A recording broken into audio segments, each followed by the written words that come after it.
Good morning, শুভ সকাল। কেমন আছেন আপনারা সবাই? নিশ্চয়ই খুব ভালো আছেন, আমিও খুব ভালো আছি। আজ হলো বৃহস্পতিবার, ঘড়ির কাঁটা 6:30 ঘরে। বুবু কলেজ যাবে, তবে টিফিন বানিয়ে দিতে হবে না, আজকে ক্লাস নেই। তা কিছু কাগজপত্র জমা দিতে যাবে, কয়েক ঘন্টার কাজ, আবার চলে আসবে। নাহলে বলেছিলাম রুটি তরকারি বানিয়ে দেবো, সময় সুযোগ বুঝে খেয়ে নিস। বলে মা আজকে বসে খাওয়ার সময় পাবো না গো। আর এখন দেখছি ঝিরঝির করে বৃষ্টি পড়ছে। ঘরে আয়, ঘরে আয়। এ তো উঠেই বাড়াবাড়ি করছে কেমন। আয় ঘরে আয়। যতবার টেনে ঘরে নিচ্ছি ততবার ওইখানে গিয়ে বসছে। এই বৃষ্টির জল গায়ে পায়ে পড়লে চুলকানি হয় গো। আসো বাবা, আসো, তুমি আমার সোনা ছেলে। আজকে সুজাতা আসবে না। গতকালকে কিছুটা বাসন মেজে রেখেছি, আর রাতে খাওয়া দাওয়ার পরে যে কটা বাসন ছিল সেটা এখানেই রেখেছি, পরে মেজে নেব। আজকের ওয়েদারটা বেশ ভালোই জানেন।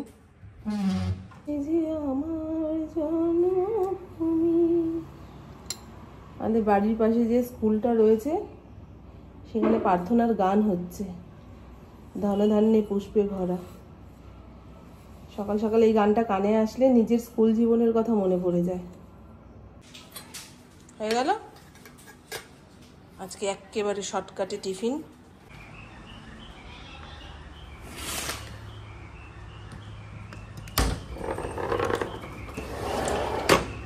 আহা, দারুণ হাওয়া দিচ্ছে। টাটা মা, টাটা। বাবু ওঠ, দিদিকে বেরোতে দে। এই ফড়িং,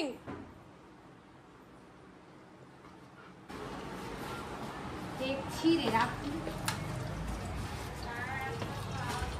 তোমার আই কার্ডটা দেখো তো ঘরে আছে নাকি। এখন উপরের ঘরে গিয়ে আধা ঘন্টা রেস্ট নেব। ভাল লাগছে না, কেমন গা পাকাচ্ছে। থাইরয়েডের ওষুধটা খেতেও ভুলে গেছি। জানলাটা খোলা থাকবে, খুব জোরে বৃষ্টি হবে না। হ্যাঁ মা, ওই যে দেখেছেন, আমি এই কারণে 10 থেকে 15 মিনিট নিচের ঘরে থাকি। কি বাবা,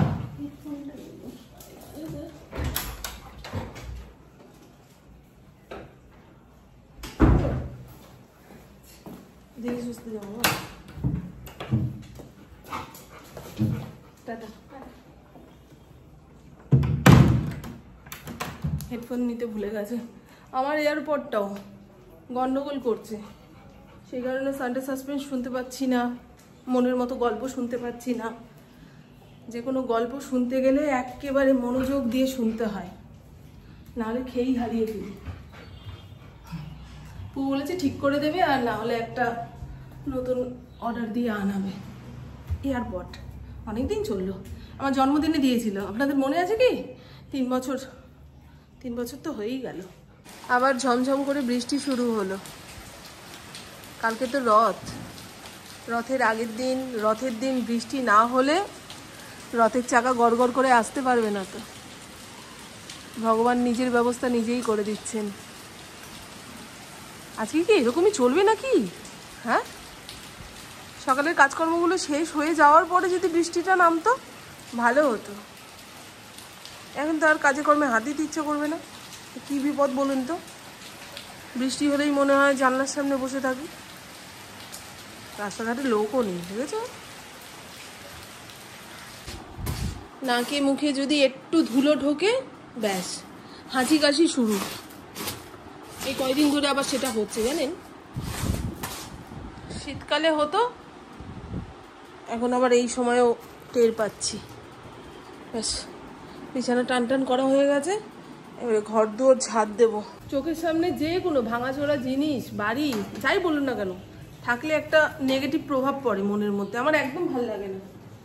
তাও সকাল দুপুর এই বাড়িটা দেখতে একরকম, রাতের দিকে মনে হয় একটা ভুতুরে বাড়ি চোখের সামনে দাঁড়িয়ে রয়েছে। আমার একদম ভালো লাগে না। একটুখানি রং চং করলো কিংবা জানলা কপাট সারালো, কাদের বাড়ি এটা তাও তো জানি না, করলে ভালো লাগে, তাই না? সুন্দর পরিপাটি জিনিস দেখতে কার না ভালো লাগে? ভাঙাচোরা জিনিসের মধ্যেই যেন একটা নেগেটিভ এনার্জি থাকে। ওদিকে যাও, ওদিকে গিয়ে বসো। ও এইরকম ঝ্যাঁটা ন্যাটা বালতির গায়ে গায়ে যদি হাঁটিস বাবু,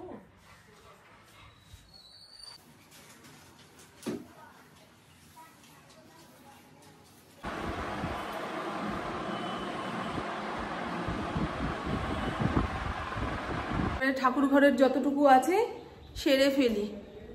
একদম নিচের ঘর মুছতে পারবো না, বৃষ্টি বাদল ওয়েদারে ঘর মুছলে কাদা কাদা হয়ে থাকে।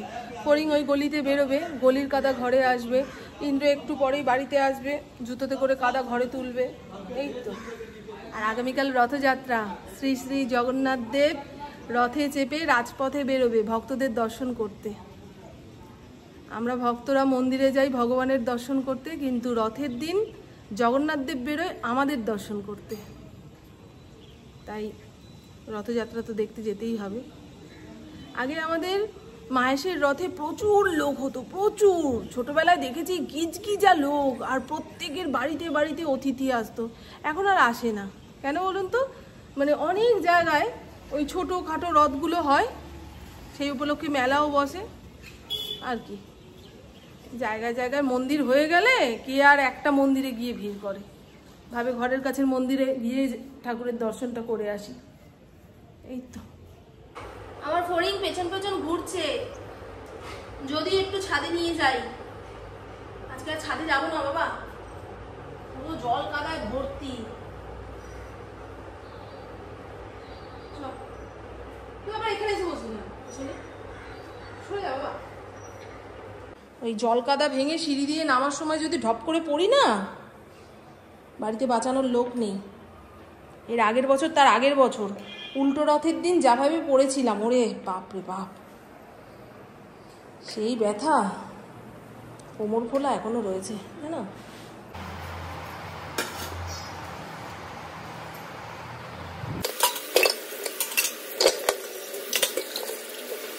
যে কটা এঁঠো বাসন ছিল মেজে ঘষে উপর দিয়ে নিয়েছি।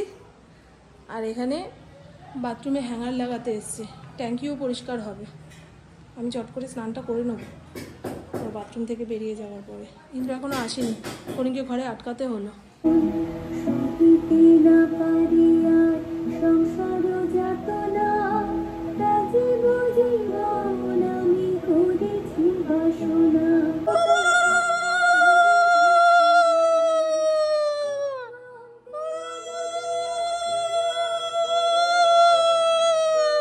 ঘড়ির কাটা 12:30 ঘরে, ফড়িংকে ঘরে আটকে রেখেছি, ট্যাঙ্কি পরিষ্কার করতে এসছে। এই যে হয়ে গেছে গো, হয়ে গেছে। বাড়ির সব কল বন্ধ, ভাগ্যে স্নানটা করে নিয়েছিলাম। কাজকর্ম করার পরে যদি স্নান না করি না পাগল পাগল লাগে। আর এই মিউনিসিপ্যালিটির কলের জল দিয়ে রান্না চাপিয়েছি, শরীরটা এত খারাপ লাগছে, মাথা ঘুরছে, গা পাকাচ্ছে। আমি হাবি জাবি কিছু রান্নাই করতে পারবো না, বেশিক্ষণ দাঁড়িয়েই থাকতে পারছি না, তাই চালে ডালে খিচুড়ি চাপিয়ে দিয়েছি। আজকে যা ওয়েদার, খিচুড়ি খাওয়া যাবে, মেঘলা করে রয়েছে, বৃষ্টি হচ্ছে না। আর এখানে ফড়িংয়ের ভাতের জন্য চাল ধুয়ে রেডি করে রেখে দিয়েছি। এই তো আজকের রান্না বান্নার গল্প। আলাদা করে ভাত করতে গেলে উপুর দাও, ডাল করলে ডালের সঙ্গে মুখে দেওয়ার পদ বানাও, অনেক ঝামেলা। আজকে আমার ভালোই লাগছে না, মুখের ভেতরে আমি কিচ্ছু খাইও নি জানেন। এক কাপ চা যে খাবো সেটাও ইচ্ছা করছে না, এত গা পাকাচ্ছে। ওরা যতক্ষণ না যাবে ফড়িংকে ছাড়তেও পারবো না। ওরে বাবা রে বাবা, বাড়িতে জল সরবরাহ বন্ধ থাকলে দেখবেন কোনো কাজ এগোতে চায় না, সবই তো জলের কাজ, সবই তো জলের কাজ।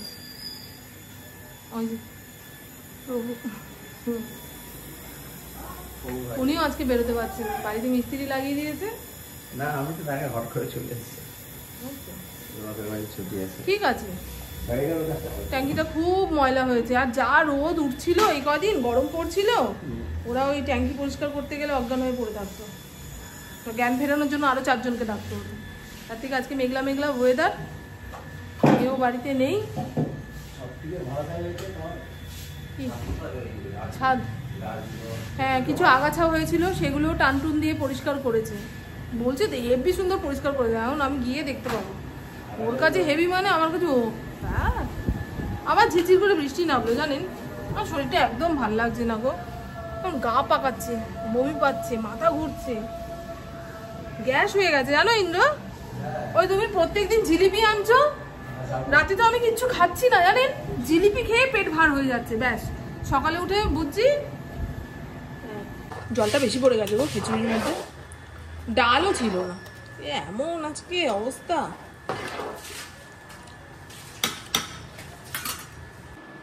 মা এইবারে সারা বাড়ি খুঁজে খুঁজে দেখবে কে এসেছিল, কাদের গায়ের গন্ধ পায়ের গন্ধ পাচ্ছি। ওই দেখো অনেকক্ষণ ঘরে আটকানো ছিল। এই ছিপিটা নষ্ট হয়ে গেছে নাকি সুতো ছিঁড়ে গেছে বলে খুলতে দেরি হলো জানি না। আমার ভালো লাগে না গো, রান্না হওয়ার মাঝখানে যদি সিলিন্ডার পুড়িয়ে যায় না, মনে হয় নিজের কপালটা নিজেই দেওয়ালের মধ্যে বাড়ি মেরে ভেঙে দেবে। এই ইন্দ্র আছে বলে এই এতগুলো কথা শোনাচ্ছি। হ্যাঁ দাও, হ্যাঁ টাটা। কিচ্ছু পারে না গো, কিচ্ছু পারে না। এত বড় সিলিন্ডারটা এখন টেনে কি বলো তুমি? তুমি যাও এখন। কি জোরে বৃষ্টিটা নামলো দেখেছেন। এই স্রাকটা ধুয়ে মেলে দিয়েছি, প্রায় শুকিয়ে এসেছিল। চতুর্দিক থেকে যেন জলের আওয়াজ পাচ্ছি। কোনটা আমাদের বাড়ির, কোনটা অন্যের বাড়ির, কোনটা বৃষ্টির আওয়াজ, এখন আর আলাদা করে কিছুই বুঝতে পারছি না গো। মাথার মধ্যে চলছে হুটোপাটি। হ্যাঁ খুব মেঘ করে রয়েছে কিন্তু। আর আমার সারা অঙ্গ জামার ঘষায় ঘষায় ছুলে গেল, জ্বালা পোড়া করছে। পাউডার মেখে সাদা হয়ে বসে থাকতে হবে, তাহলে যদি এই জ্বালা পোড়া ভাবটা কম। আয় ফরিং খেয়ে নে। আমার রান্না বান্না কমপ্লিট। খিচুড়ির সঙ্গে মুখে দিয়ে খাওয়ার জন্য আলু ভেজেছি আর পাঁপড় সেঁকে নিয়েছি। গোবিন্দভোগ চাল, সোনামুখ ডালের যে খিচুড়িটা হয় তার সঙ্গে ডিম ভাজা আমি ভালো খাই না। একটুখানি নিরামিষ আলুর দম হবে, তারপরে পুঁই শাকের চচ্চড়ি হবে। জানলা কপাট সব বন্ধ করে দিয়েছি, লাইট অফ করে দিয়েছি। এখন খিচুড়ি খেয়ে একটা ঘুম লাগাবো। সকাল সকাল উঠেছি তো, তবে ওই অনলাইনে ছেলেপুলেরা এসে ডিস্টার্ব করবে। এই দেখুন বললাম না, ওপরের ঘরে কিছু একটা পড়ার আওয়াজ পেলাম। এই যে জামা কাপড়ের স্ট্যান্ডটা উল্টে গেছে। কে উল্টালো গো? হাওয়াতে এত ক্ষমতা হাওয়ার। Good evening. এখন সময় সন্ধে 7:11। পুপু 4:30টার সময় বাড়িতে এসছে। আজকে সকাল থেকে কেমন আগল পাগলের মতন ঘুরে বেড়াচ্ছি। না দিয়েছি চুলে চিরুনি, না একটু সাজুগুজু, ভালো লাগছে না গো। বর্ষাকালে বৃষ্টির দিনগুলোতে ঘরে বসে বৃষ্টি দেখতে ভালো লাগে, রাস্তায় বেরোনোর কথা বললেই গায়ে জ্বর আসে। আমার তো বর্ষার জল পায়ে পড়লে ওই সেই চুলকানি মতন হয়, হাজা হাজা টাইপের হয়ে যায়, সেই ভয়ও পাই। দেখুন একটু আগেও বৃষ্টি হয়েছে। পুপু বেরোবে, তা বললাম আসার সময় এক প্যাকেট বিরিয়ানি নিয়ে আসিস তো আমার জন্য।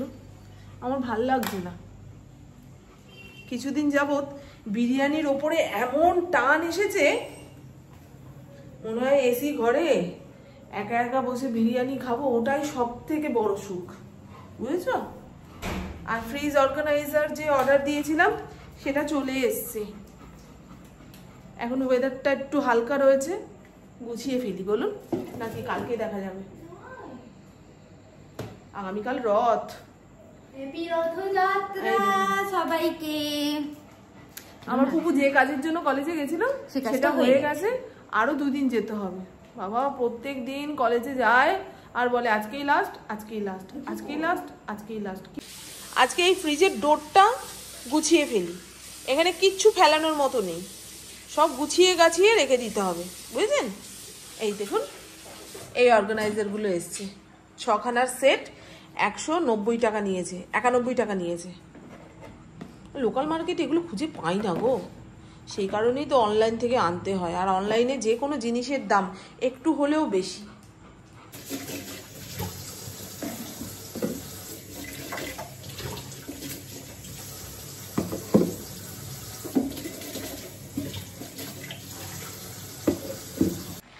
আমার শুনুন রথ কাকে দিয়ে দিয়েছে এখন অব্দি জানি না। এবছর আরে ঘর পরিষ্কার করতে এসে রথটা ফেলে দিয়েছে আবর্জনার সঙ্গে। বাবাই আজকেই বলেছিল আনবে, তারপরে এত বৃষ্টি বাদলে দোকানপাট কি বসেছে রথের। নেই তো, খুকি এখন বেরোচ্ছে, তাড়াতাড়ি আসবি কিন্তু। শোনো মা, বিরিয়ানি খেতে হলে না এরকম বলবে না। বৃষ্টি পড়ছে সেই কারণে বলছি।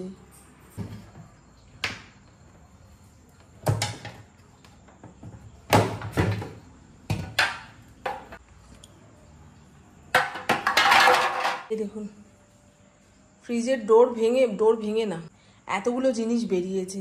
যেগুলো এক্সপায়ার হয়ে গেছে সেগুলো ফেলে দেব, এখন বাছতে বসতে হবে। তার আগে এটা 5 থেকে 10 মিনিট দিয়ে রাখার পরে ময়লাগুলো আলগা হয়ে যাবে। এর মধ্যে রয়েছে সাদা ভিনিগার, ওই লিকুইড ডিশ ওয়াশার আর পরিমাণ মতো জল। এক একজনের ফ্রিজ দেখি কি সুন্দর গোছানো গাছানো, হ্যাঁ সবকিছু চোখের সামনে পাওয়া যায়। মানে রান্নাঘর থেকে বলে দিতে পারো ফ্রিজের কোন জায়গায় কি আছে না আছে, এক চান্সে খুঁজে পাবে অচেনা একটা মানুষ এসে। কিন্তু আমার ফ্রিজ অত গোছানো থাকে না, 3টে হাত পড়ে তো। আর যারা ফ্রিজ সবসময় গুছিয়ে রাখতে পারেন তাদের ধৈর্য আর পরিশ্রমকে হ্যাটস অফ জানাই। এই র্যাকগুলো ভালো করে ধুয়ে শুকিয়ে নিয়ে খবরের কাগজ পেতে দিয়েছি। এবারে এই কটার মধ্যে যা যা পেরেছি গুছিয়েছি, বাদবাকি কৌটোগুলো খালি থাকলো, ওগুলো আবার পরে ভরবো। এখানে প্যাকেট খোলা কয়েকটা মশলা রয়েছে যেগুলো খুব ব্যবহার হয়, সেগুলো হাতের সামনে রাখলাম। আর এর মধ্যে রয়েছে বিভিন্ন রকম সসের প্যাকেট, মেয়োনিজ, এই সব একসঙ্গে এক জায়গায় গুজে রেখেছি। যত রকমের চকলেট ছিল সব ফেলে দিয়ে এই একটা রাখলাম। পুকুর খুব চকলেট খাওয়ার নেশা, মন খারাপ লাগলেই বলে চকলেট খাবো। ওদের রাইফেলের ওখান থেকে কোচরা বলে দেয় যে যখন দেখবি মনটা খুব অস্থির লাগছে, রাইফেল খেলাটা তো পুরোটাই মনোযোগের ব্যাপার, তা মন অস্থির হলে সেই খেলাটা খেলা যাবে না। তা কোচরা বলে যখন অস্থির লাগবে, মনে হবে যে আমি পারছি না, আমি পারবো না, তখন একটু করে চকলেট খাবি, ডার্ক চকলেট, সেটা নিয়ে খাওয়া ভালো। কি গো উল্টো গুচ্ছি নাকি আপনাদের সঙ্গে কথা বলতে না? ঠিকই তো গুচ্ছি গো। তো চলুন বন্ধু, আমার বকবক আজকের মতন এইটুকুই। আপনারা সবাই খুব খুব খুব ভালো থাকবেন, নিজের শরীরে খেয়াল রাখবেন, সুস্থ থাকবেন, আর অল টাইম স্মাইল করতে হবে। টাটা, খুব ভালো থাকবেন। এর আগের দিন অনলাইন থেকে আমি একটা আমুলের মালাই পনির আনিয়েছি। আজকে সকালবেলায় ইন্দ্র রঙ্গিলা জায়গাটা একটু শুকনো পেয়েছে, টান হয়ে শুলো। আমার ফড়িং এইখানে শুয়ে আছে, জামা কাপড়গুলো শুকিয়ে গেছে, এগুলো ভাঁজ করে স্ট্যান্ডটা বাইরে বের করে দেবো, নাহলে হাঁটতে চলতে অসুবিধা হচ্ছে। আর দেখিয়ে দিই, ফ্রিজ পুরো পরিষ্কার করার পরে ঠিক এইরকম দেখতে লাগছে। পরিষ্কার পরিচ্ছন্ন ফ্রিজ কিংবা যে কোনো জায়গা দেখতে কত ভালো লাগে। বোতলটা বারবার পড়ে যাচ্ছে কেন? এই জলটা ফড়িংকে খাওয়াবো, ফড়িংয়ের প্রত্যেক দিন একটুখানি ঠান্ডা জল লাগে। ঠিক আছে বন্ধু, এগুলো বেশ ভালো, শক্তপোক্তও আছে।